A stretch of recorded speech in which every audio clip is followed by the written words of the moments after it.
The memory text. How you have fallen from heaven, you star of the morning, son of the dawn. You have been cut down to the earth, you who defeated the nations. Many thinkers have tried to explain the origin of evil. Some suggest that evil always has existed because, in their view, good can be appreciated only in contrast to evil.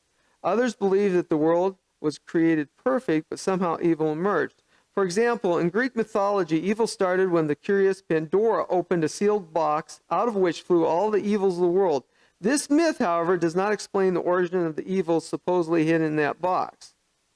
By contrast, the Bible teaches that our loving God is all-powerful, 1 Chronicles 29, and perfect, Matthew 5:48. All that he does must likewise be perfect, Deuteronomy, which includes how he created our world. How then could evil and sin appear in a perfect world? According to Genesis 3, the fall of Adam and Eve brought sin, evil, and death here. But that answer raises another issue. Even before the fall, evil already had existed, manifested by the serpent who deceived Eve. Hence, we need to go back, even before the fall, in order to find the source and origins of the evil that so dominates our present existence and that at times can make it pretty miserable. So moving right into Sunday. Well, just to cap on that, the very bottom there states that even before the fall, evil already had existed, manifested by the serpent. Not servant, but the serpent. So time is, to God, can be millions and billions of years.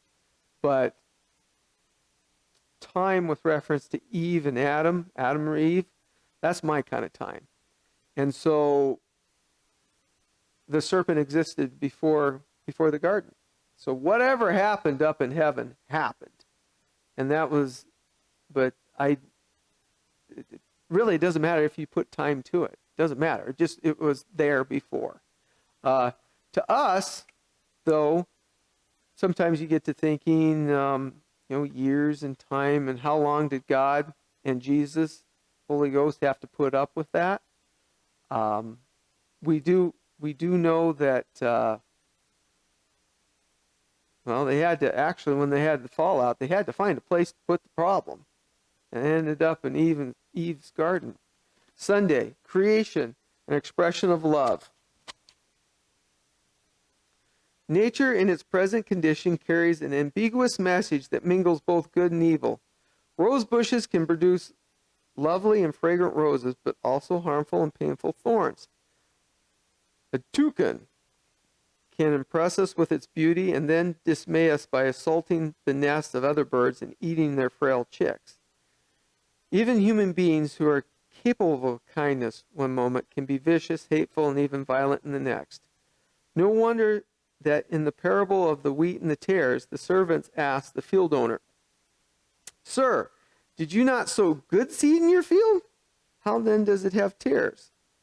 It's from Matthew 13:27. And the owner replied, "An enemy has done this. Likewise, God created the universe perfect, but an enemy defiled it with the mysterious seeds of sin." Now, was it good times up until Satan, Lucifer? Was it all good times until he started thinking of himself, he must have been a great guy. Had to have been. Because it was, as you mentioned before, perfect. Up until.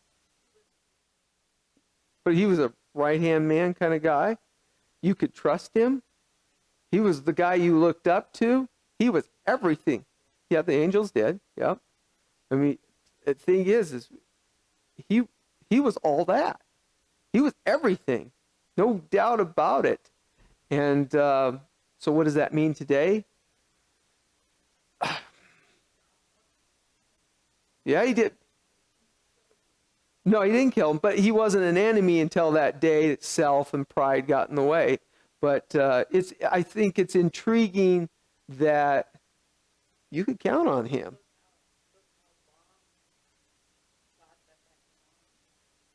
That I don't know about that, because when was that first thought going down the wrong trail, the wrong road, so to speak?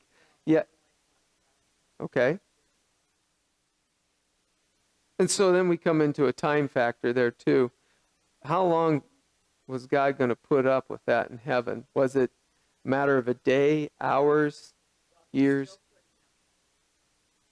But it's down here, which is still his dominion. I get it. But it was always, in my mind, Adam and Eve in the garden that started there, life as we know it. Yes. And the thing is this is playing out here on this playground, so to speak. God got it out of, when God goes to bed at night, what? Go back to heaven. Yes. It'll never. But anyway, I look at it, it's playing out down here. But yet, God got it out of heaven. But you always wondered, he put up with it up there. Was it minutes, hours, years? Let's see. I'm only repeating because the camera, Rob, has asked me, but I keep throwing out time.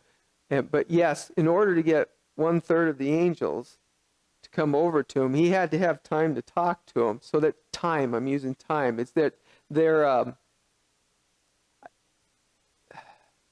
what plays out in heaven is similar to what's here on earth. When you have a bad apple, so to speak, it starts wearing on everybody to get them to come over to their negativity, it takes time. Yeah.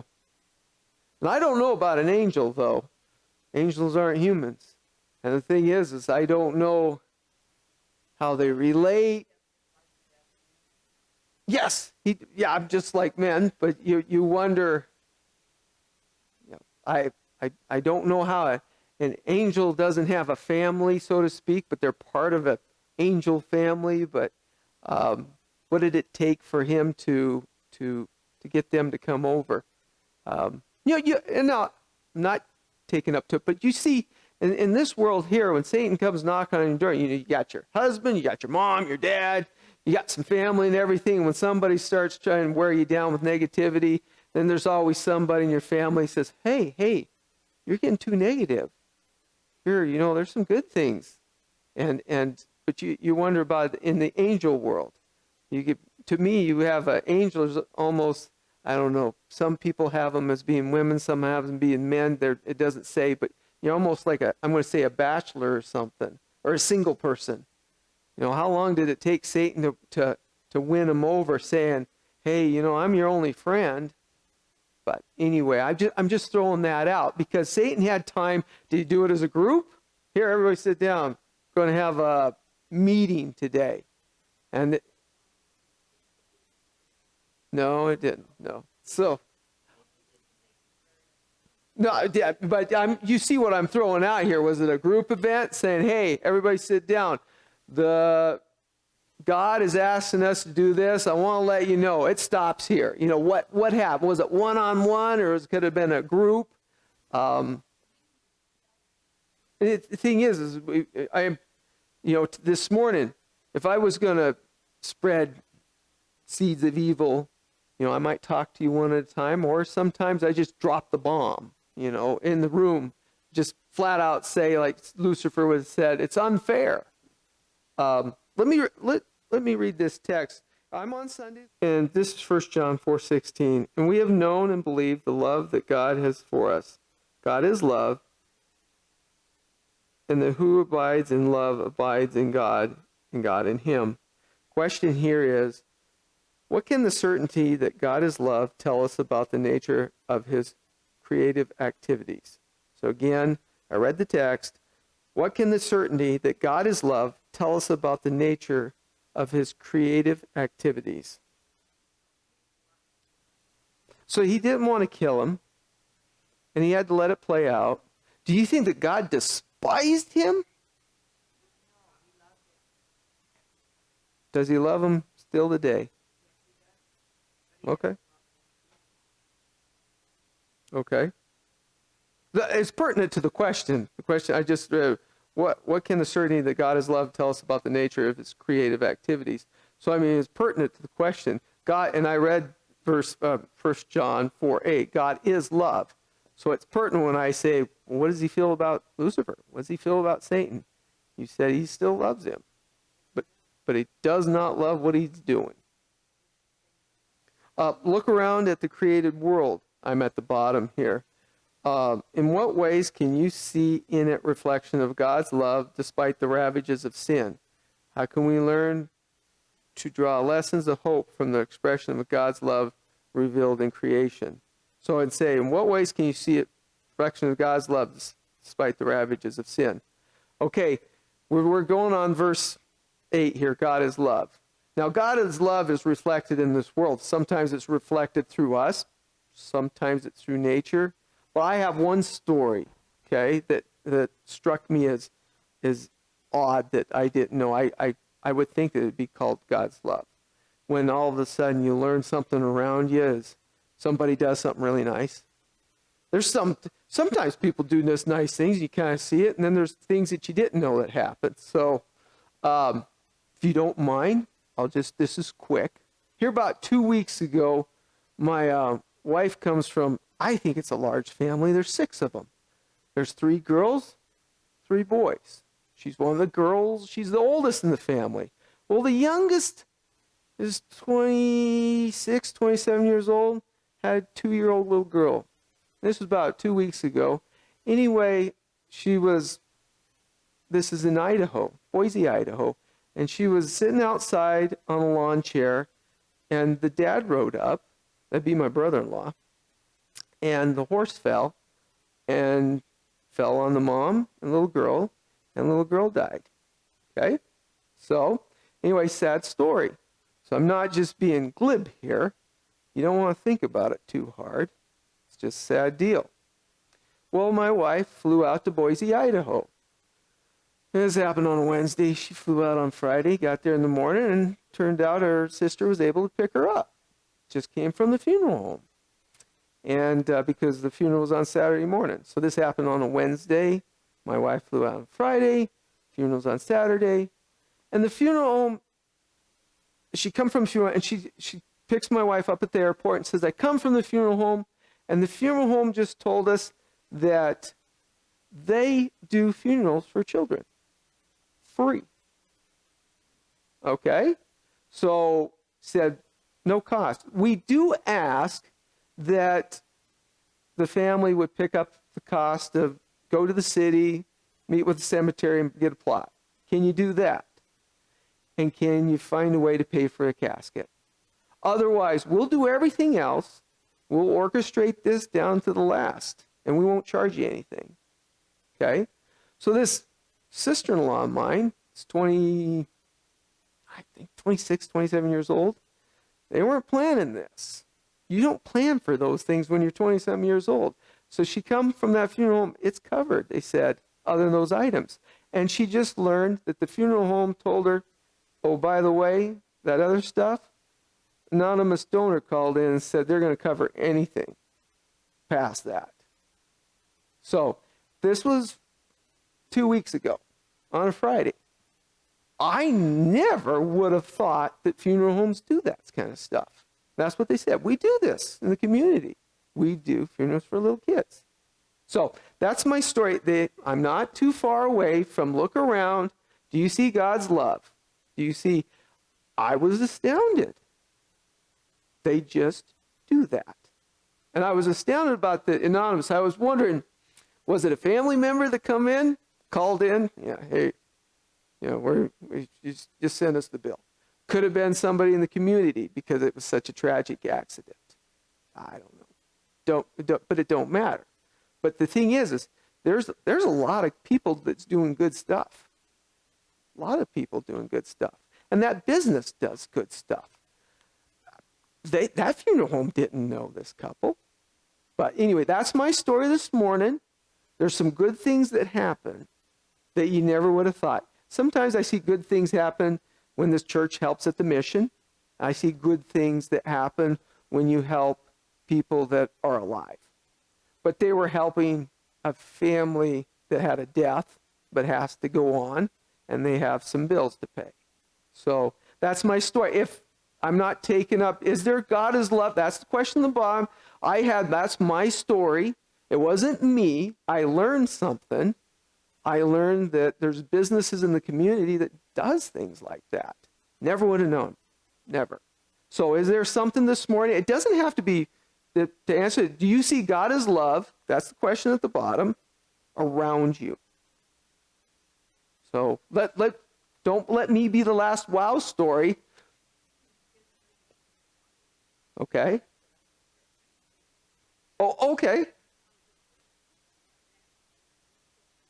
What was said is God protects you and me. Yep. Or what was mentioned about the hurricanes in Florida and people pitching in. Yeah. Yeah, I look at those pictures too. No, I do. I look at those pictures and I see men and women wading into water to help somebody, and that takes a lot. For it's to do that, you can get caught up in the adrenaline, but after about 2 or 3 days, you must really care still, because it's not just about what do you call it, knee-jerk reflex, because you really care. Good point. Any other statements here? Good things that you see that are happening around you, that you know. The fact that we come to church and we know that there is a God. There's people that do really good things, and what was said earlier, that God that takes care of people, gives direction. I just want to point out that family member I was talking about, they go to church and such. But, not a Seventh-day Adventist church, but it don't matter. But they believe in heaven. They believe in so what you said about guidance and everything, that God is love, and there's a plan that they can move past this. But I don't want to go on record that it's going to be like fast. But there's a purpose, and there is happiness. There's a heaven, and so that's here on earth. That still is God is love. You understand that I'm just trying to point out that it makes it easier, I guess. Hope from the realm of God's love revealed and created. How can we learn to draw lessons of hope from the expression of God's love revealed in creation? Do you guys want to take a stab at that? God's love revealed in creation? It is the last question before I leave that. I was thinking outside of the box a little bit. God's love in creation. Beautiful. In nature. Even in the desert. Okay. I'm looking around now, and I know it will rain again. But you mentioned the desert, and I see beautiful things even when it's dry right now.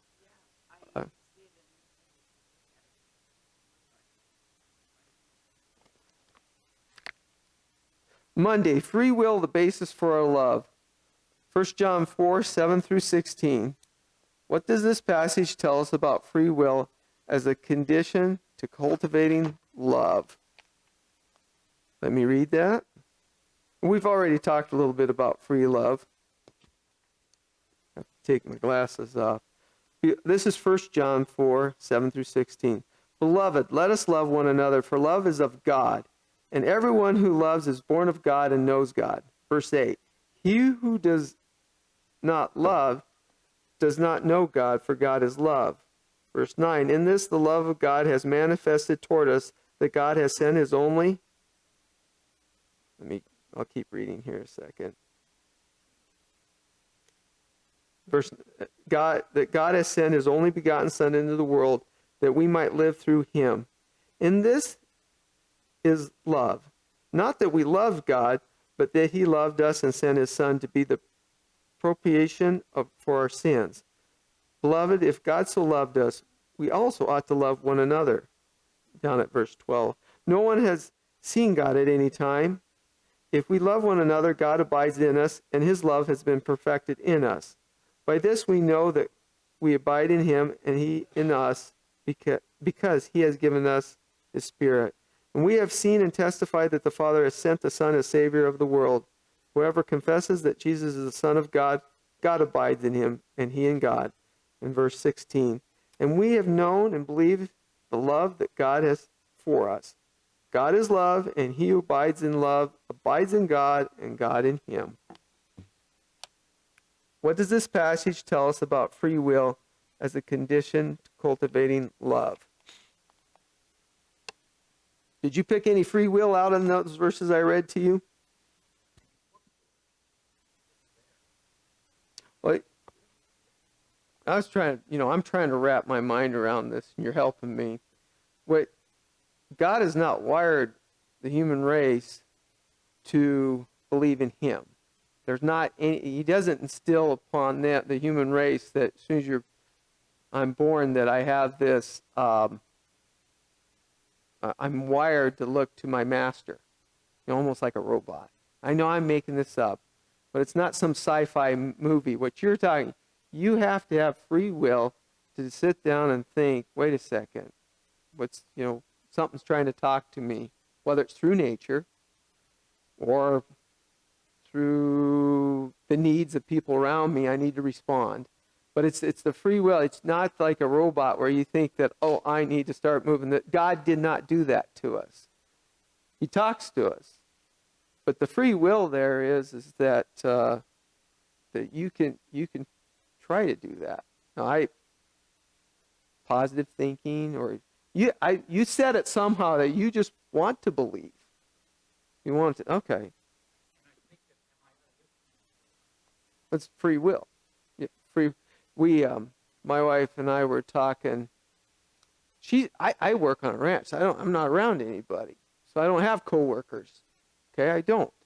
Well, I was talking about an incident at the work where this one nurse's son had went to a college down in Arizona called Grand Canyon, and this one coworker said, that's a Christian college. And the mother that said, there could be a little Christian, but it's not affiliated. And either one of these people that were talking, neither one of them go to church. However, I think one probably never did. The other one probably did. She's probably my age and hasn't gone the longest time. But anyway, they're just kind of scratching the surface on this. Isn't that a Christian college? How did your son like that? And anyway, my wife and we're chuckling. What are you talking about? I mean, that's like some business calling themselves a Christian business because they got the bumper sticker with a fish, something like that. I mean, they're talking about, wasn't that Christian? It's like, scratch the surface, barely. I mean, what do you understand what I'm saying? There's Christian schools and there's Christian schools. Okay, where am I going with this free will? People sometimes when my wife has mentioned, she doesn't mention where she goes to church or whatever. She just works. Doesn't shed a lot of light on. But but she says, to get through the day, they see 29 patients some days. I mean, you don't got time to talk in the hall. How was church last week? And she does 3.5 days a week. Okay, but anyway, back to free will. The people that we're talking, they tend to think, I don't know if it's socially here in America today, that religion's bad. That's what we talked about. She said, it's been kind of presented that religion's bad. And back to this free will thing, okay? When does it take a person to stop and look over at a coworker and determine that they're not crazy or not bad because they make an effort to go to church? I mean, what does it take for some free will to decide, wait a second, to stop and think? Maybe they're doing something because it's good, not because they're brainwashed. But what does it take for somebody to just look over and go, I wonder how that's working out for them. I wonder if there's any substance to it. Or if it's all, as I mentioned in my story, well, that university, isn't that a Christian university? It's like, well, one, I doubt it's a Christian school like I see what our church supports. I doubt, but to think that it would be bad or something negative could happen. Anyway, back to free will. That's what I'm trying to put out here is that what Roy had said earlier is that God gives everybody a chance to sit there and think about, I wonder who made me, why they made me, what am I here for? That's free will. You got a choice.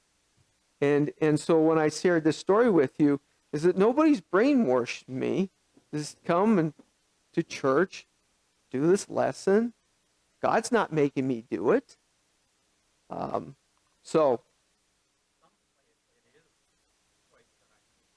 we're talking today about free will, and this story that I gave, in the workplace, is that it was put out that an institution like a college, or this is what my story was, is that all of a sudden you're going to be brainwashed or drug along or forced on you. What the people here in the United States today don't understand is that we're having this class today, and that thing is either you're in or you're out, or you're kind of interested. And what people don't understand is that just because I go to church, I'm not going to make you go to church. And if I talk about going to church, that's not me trying to sell you something. But that's what the story I shared to you is just people are so scared that, oh, you're going to start talking religion or whatever and try to make me. Well, no, we're having free will. They don't understand this lesson here. We ain't going to make anybody do anything. In fact, I'm not going to make anybody do anything, but who's not going to make them do something? God. And they don't understand that. Nobody's going to make you do anything. I'm not going to, and God's not going to make you. Go ahead. Okay. But what was said, just for the camera, happiness from a church family. There's some good things that happen when you go to a group. Now, I was going to say about the free will. There's, and so back to my story. Some people that are afraid of church don't understand that. Well, I'm like going because I see some people I know. But one thing, back to my story, is if I told somebody, Lane, I hope that people don't know I just look young. So if this was my coworker here, and I said, God's free will, everything we said, that's up to you. My experiences and what I do is not going to affect you being the coworker. But if I told my coworker that I'm not going to be around someday when you're on vacation, somebody calls up and there's a tragic accident or something happens, and you're on vacation, and the darndest thing, you're in a hotel somewhere, and you get that Gideon Bible out, because somewhere when you were young it said something, you look in that Bible and you start reading about something. That could happen. Okay? Well, that coworker looks at me and goes, no, you're starting to sell religion to me, stop! And I was going, wait a second, I may never see you again. We work here for the next 2 or 3 years, say if this is my coworker, and somebody feels that's a sales pitch. I don't understand how it could be. I don't understand. I did not tell you that God's going to reach out and grab you. All I said to my coworker, someday you might decide that you want to look at something and go, what about this? You might, as a coworker. But again, is that free will? I think it is. I don't see how it can be any more free will than that. But a lot of people today, and I'm harping about this morning, they think it's a sales pitch. They think that God is going to get his claws into you and make you into something that you don't want to be. Truly, I believe that. Because I shared a story before you come in. My wife has coworkers, and they were talking about another coworker's son going to a college in Arizona, and one coworker, isn't that a Christian college? How does he like that? What do you mean, how does he like it? What, gonna chase him around and make him wear a robe? I tell you what, if I come to that church that you're mentioning, they make me wear a robe, I'm not going to be happy there, okay? Now, you mentioned that you like an organized religion of, you meet people, and maybe you have similarities, that the people you meet, okay? And that's all right. But when that statement was made, I was left wondering, what kind of weirdness do you think is going to go on in a Christian establishment? What kind of weirdness? Nobody's going to make you do anything you don't want to do. Again, this church, the Seventh-day Adventist Church here, I'm off on not a complete tangent, but don't you feel that our church is pretty well free will? I think that door goes both ways. You come, you go. I don't see. I definitely do free will. We're doing this lesson today. It's the Seventh-day Adventist lesson. It's free will. Well, I think I'm going to play devil's advocate with the statement I'm talking about free will today. Just a second, and then we'll end with you. But just basic. That I think in the end, that's what everybody's afraid of when I get done talking about Christianity and free will. Somebody wants to say, though, Kibben, eventually you're going to tell me who's bad, and I don't want to be in that group. And I want to just say that I'm not going to go there. But go ahead, comment. Well, folks, I wasn't picking on you to say you'd be the last, but I do have to follow time clock. I'm glad that everybody said something here this morning. I'm going to say a prayer. I'm glad that everybody commented on the lesson so that I didn't have to do too many stories up front. Thank you, everybody. If you bow your heads, dear Jesus, thank you for our lesson study. Thanks for everybody that could come this morning. In your name, amen.